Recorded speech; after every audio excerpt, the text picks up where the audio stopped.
Hello, my name is Giles Smith, and welcome to our community.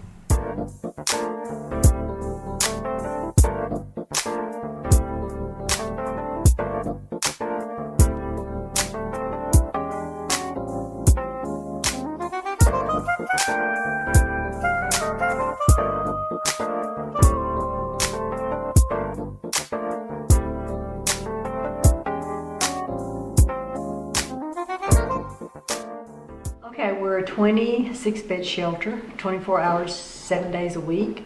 We have the shelter, we have outreach where we do classes. We have transitional housing where the women can go after they leave shelter and stay in the 24-hour transitional housing for up to 2 years. And we take care of everything. We pay their rent, their utilities, but they have to be working or in school. How about the drug issue? Nothing? If they do drugs, we hook them up with other agencies that specialize in that, because we specialize in DV, not drug and alcohol. Understood. And some do come with those problems. And when they do, that's when we get in touch with the agencies that provide that kind of help for them. We're here with Marilyn Clemens. Hello, Marilyn. Hello there. Tell us more about you. I just saw you deliver some toys here to A Better Way. Could you tell me more about why you do that? This has been going on with them for many years, and these last few years the Spring Valley Lake Country Club has an angel tree, and all the gifts that they bring in, they take an angel, bring in the gift, that all goes to children that are in domestic violence at Better Way. And it's just a really great thing because they really give some nice gifts to these children, and Anita here, she distributed some out to the children at Christmas time. Well, thank you, and thanks Spring Valley Lake Country Club. I thank the Spring Valley Lake Country Club because they are responsible for about 60 gifts, 70 gifts that come in here. So if they want to reach out next year to help in this raising of toys, they can reach out to Spring Valley Lake Country Club? They do raise out every year, yes. So but anybody can reach out to them? Oh yeah, they have a tree right there by their dining room, and it's got angels on it, and it goes straight to hear everything. Well, thank you very much. We're going to discuss a very important topic today, domestic violence. Here today, Executive Director from Victor Valley Domestic Violence, A Better Way, Margaret Diaz. Yes. First, A Better Way, what does that mean? Okay. Years ago, I'm a survivor of domestic violence, and I left my husband in Oklahoma and I came out here. I lived with him for 16 years, and when I got here, of course, I got a job, and it wasn't doing this. So I worked for a while at a bank. I worked for 5 years, and I kept thinking a woman shouldn't have to flee her home, her state, to get away from an abusive man. But mine was my husband, so the name kept going over and over and over in my head, and I thought, a better way, a better way. There is a better way. So that's how we came up with the name A Better Way. Actually, gotcha. Well, now I know. Tell us more about your organization. Okay, we're a 26-bed shelter, 24 hours, 7 days a week. We have the shelter, we have outreach where we do classes. We have transitional housing where the women can go after they leave shelter and stay in the 24-hour transitional housing for up to 2 years. And we take care of everything. We pay their rent, their utilities, but they have to be working or in school. How about the drug issue? Nothing? If they do drugs, we hook them up with other agencies that specialize in that, because we specialize in DV, not drug and alcohol. Understood. And some do come with those problems. And when they do, that's when we get in touch with the agencies that provide that kind of help for them. I understand that of your victims, 85 to 95% are women. 95% as of today, we know for sure. And that could be because men don't come forward. We know some men are abused. In all the years I've been doing this, we've helped 5 men. So the rest have been women. We just feel that men are probably intimidated and they won't come forward, but yeah, 95% are women and children that come to us. between 50 and 70% of the abusers, people who abuse, I should say, abuse children as well. Yes. So, That's a high percentage. They are the children are very dysfunctional. A lot of times mom doesn't realize that, and here's what she'll say, usually, most of the time. He doesn't abuse the kids. The kids don't know what's going on, but they do know. right. They do know. They do know what's going on because they come in, when they come to us, they're very dysfunctional. Sometimes, older boys and girls will start wetting the bed again.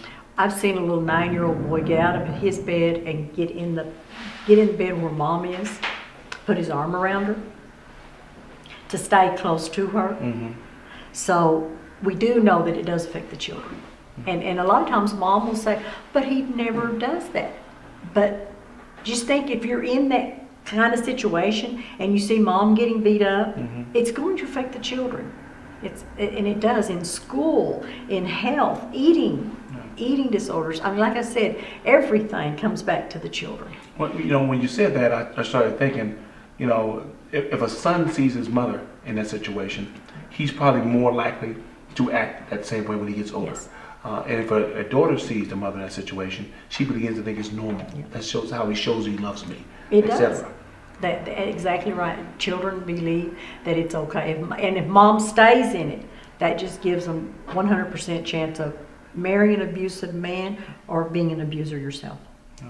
If they don't get the help that they need. I understand that 1 in every 3 women, Yes. one in every 3 women are murdered in the United States by their boyfriend every day. Yes. Wow. Years ago it was 1 in 4. Now it's 1 in 3.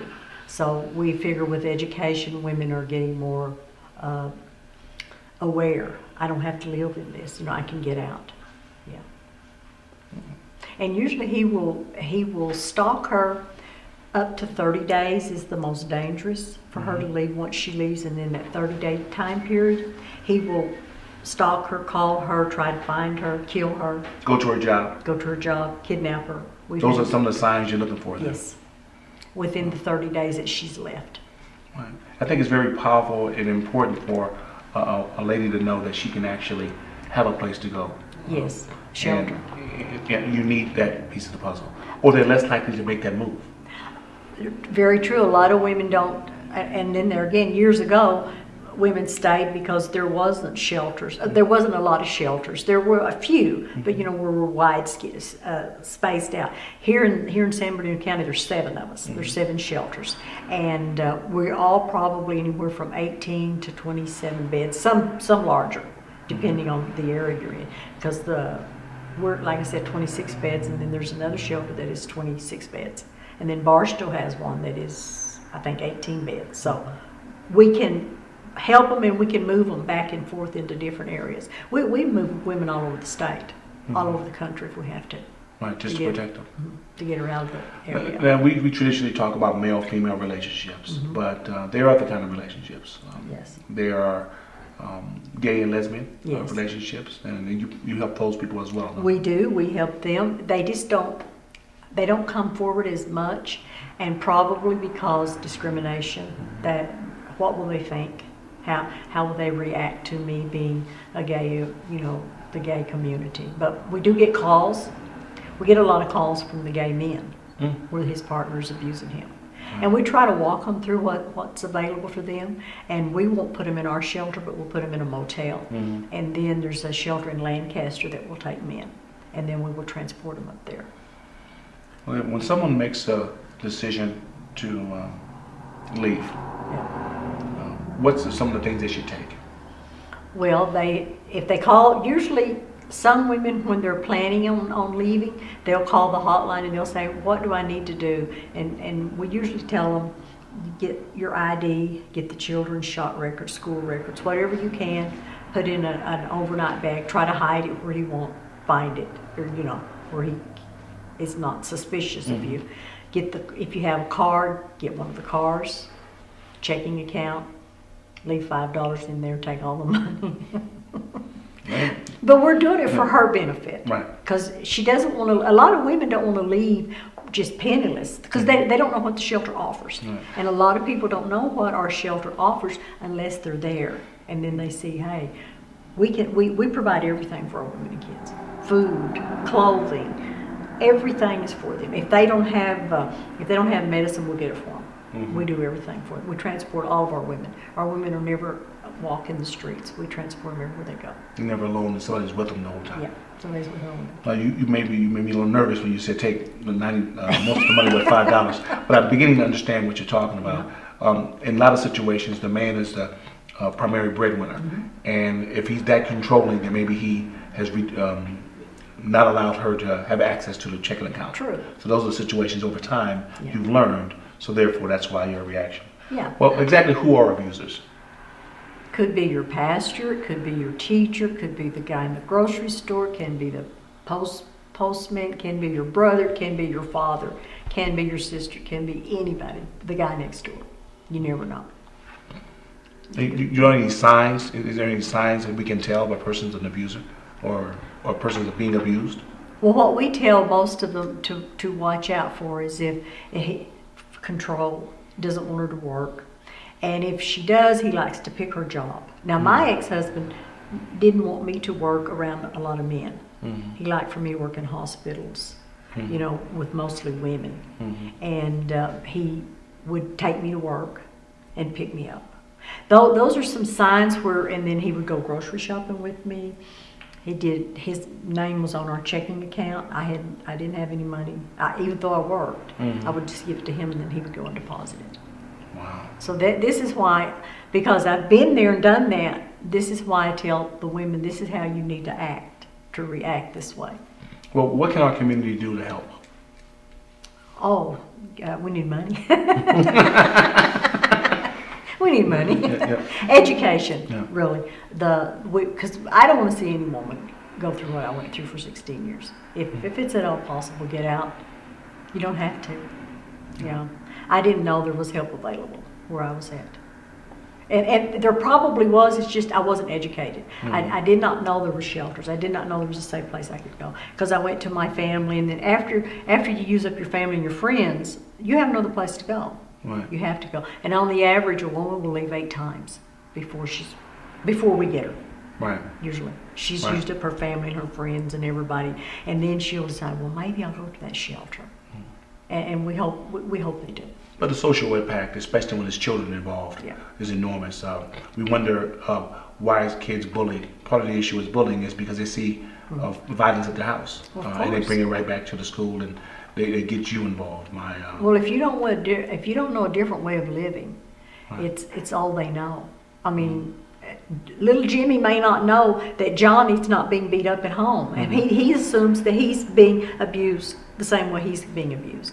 It's a dysfunctional family, and it's all they know. It's a learned behavior. Do you have any statistics on drugs and or alcohol being affecting this kind of behavior? I know a lot of people want to say that it's because of drugs and alcohol.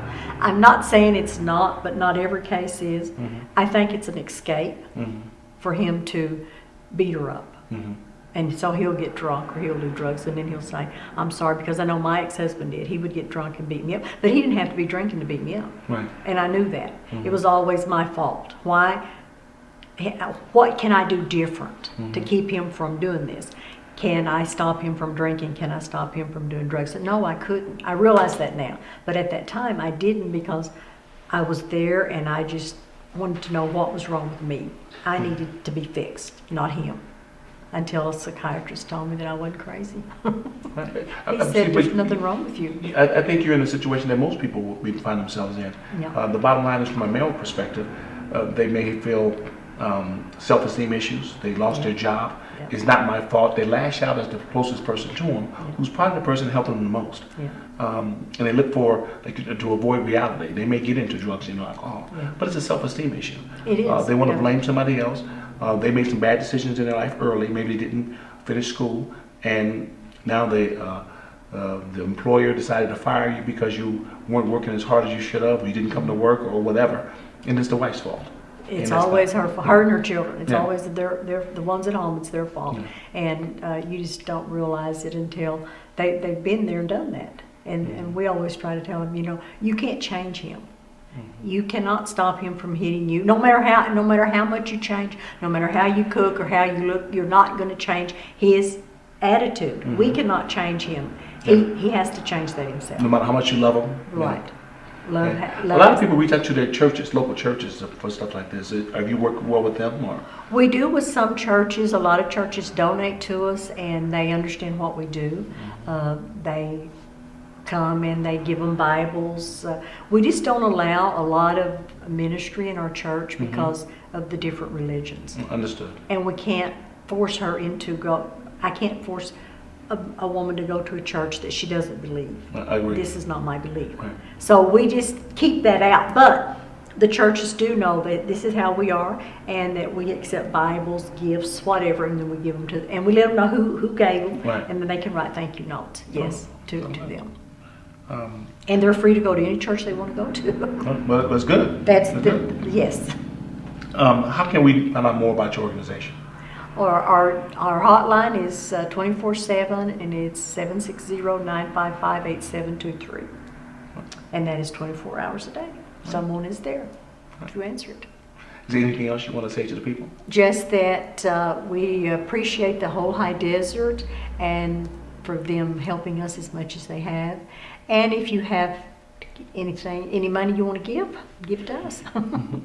And we're a nonprofit 501c3, and we give a tax write-off for you. All right. Thank you. Well, thank you very much. Thank you. As a founder of the Community Youth Athletic and Academic Program, the CYP, we learned quickly in 2004 that our community has some challenges. We wanted to address more concerns of the at-risk community as well as just the people. So we wanted to focus on three major things. We wanted to create a show called Our Community that was focused on education, informing our community, and inspiring our community. Thanks for being a part. Now you're here today with Anita Gomez as well. She's a case manager, and she's also the youth program coordinator. One reason I asked you to come to Anita is because there's a whole nother dynamic with youth dating and domestic violence, if you will, or dating violence. Have you seen an uptick in that, or has it been the same? Or? No, it's actually been an increase that we're seeing in the schools. Even through the principals and counselors at the schools, they are calling us and asking us to come in and intervene, or to give kids presentations on domestic violence and teenage relationship violence, so that they can be aware of the signs and what they need to do if they find themselves in that kind of situation. What are some of the dynamics that you find out? Is it some trends or some commonalities that you're seeing? Well, we're seeing a lot in the schools. We're seeing a lot of where the girls are hitting the boys and thinking that that's acceptable behavior, and also where the boys are calling the girls out of their name, calling them, bitch and whore and slut and things like that, and just thinking that's the norm for them, and pulling their hair or trying to control what they wear, who they talk to while they're at school, following them, sometimes asking them to miss class if they care about the relationship, things like that. Wow. I didn't know that was that prevalent in our schools, but I guess... Yes, it is. Wow. Well, domestic violence is not just between men and women. Have you seen an uptick in domestic partnerships or gay or lesbian relationships as well? We do see that. We hear about that in the schools as well. They're more open to talk about their relationships, of whether it's same sex or not. And so that is one of the things that we talk about, that they still need the education and the awareness so they can recognize. Well, again, who are these abusers? What is the type that we're looking for? Abusers, well, that's the thing. It can be anybody. Just like a victim, they come from all walks of life, male, female. It could be the most popular kid in the school. It could be, you talking teens or are you talking adults? Teens and adults, whatever. Well, with teens, it could be the popular kid on campus, the prettiest girl in school. It can be your neighbor. It could be the one you work with, your coworker. So some of the signs saying bruises or something like that, or is that, or a very outgoing person being more introverted, and that's one of the signs? Absolutely. One of the things you see is if they normally would socialize, now they're not sociable. They will change sometimes their appearance. Maybe they come in all fixed up, and now they're more reserved. They're covering up more. If there's bruises, they're going to try to hide those bruises. They may cancel appointments with you or miss days at work.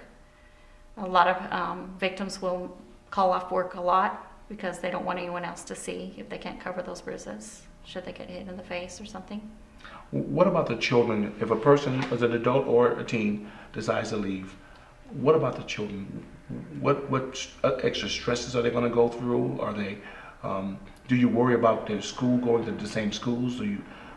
What other thought processes lady take into account before she decides to leave? Well, with teens, what we see is there is a problem with that. There's safety issues because should they decide to end the relationship, the other person doesn't always accept that. And because the relationship is based, when it's abusive, it's on power and control, they still want to have that power. And when a person decides to leave, they become more desperate and sometimes even angry and feel betrayed. Like somebody has, well, you've hurt me now, I'm going to make you pay. So we get to see stalking in the schools and also with adults. We can see them being stalked and threatened. One of the things is, the parents, if they're trying to leave, if it's an adult trying to leave an abusive situation, they will worry about now where the kids are going to go to school. They're going to have to transfer somewhere else. And, it's all about getting the information, getting them so they're not missing a lot of school. Well, one last question, at least I'm kind of curious about. When it comes down to it, this is about control, right? Yes, it is. If it's a male situation versus his wife or girlfriend, it's about control. Yes, it is. And they want to empower or dictate to another person what they can do, what they can wear, and then they lash out. Is that correct? This is true. This is very true. And this is why people, don't always recognize when it's happening to somebody they truly care about, because they see that person in a different light. And a lot of times, whether they're going in front of a judge or they're going in front of the church or they're going in front of, their coworkers or their neighbors or even other family members, abusers can be very manipulative and controlling. And they use those tactics to make that victim feel like they have no control and they feel hopeless. Because other people don't see that abusive side always. Other people see the kind, generous, very charming, very supportive person, because an abuser is not always abusive and controlling. Sometimes they're loving and caring as well. And so without knowing that, you're like, well, I don't see what the problem is. You must have done something to make them that way. And in truth, the victim doesn't do anything to make them that way. That is who they are with their victim. So you see those signs, they should react to it. They shouldn't wait for them to manifest themselves into a total blow up. And as Ms. Diaz talked about, you usually leave 8 times before you actually officially leave and show up here, correct? Yeah, absolutely. So that's a lot of back and forth. And the family members are involved and they're trying to help them through that process, and all of a sudden... Right, and we the difference between teens and adults, well, the number one reason why a victim won't leave is, the number one reason is fear. The second one to that one is, the lack of resources, the income. And I believe that's why Margaret talked about, taking the money, because they've got to take care of the kids somehow. You don't know what's going to happen out there, and the fear of the unknown will keep you in that situation even longer. Right. So with teens, what we see is fear is one of them, but another one is they're hoping they're going to work it out.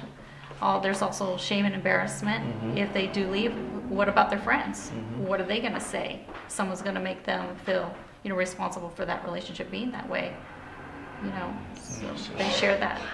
That's very interesting and tragic in some ways that these kind of things happen. We have to be forced to make these other choices because of them. What can the community do to help? The community can do a lot of things. First and foremost, if they've never, considered it before, they could come out to our outreach office, 14114 Hesperia Road, Victorville, California. You can call our office at 760-955-8010 to get more information on how you can help us. The other thing you can do is possibly come to our volunteer training if you'd like to volunteer with us out in the community. We have that at least once a year. And again, call that 760-955-8010 to register for that. Well, thank you very much today. And this is the end of our show for domestic violence. I want to remind the audience that violence isn't love. Well, thank you very much, ladies. Can I say one more thing? Oh, please. We'll cut this in. Yeah, you want me to just talk to you right now? Whatever you say.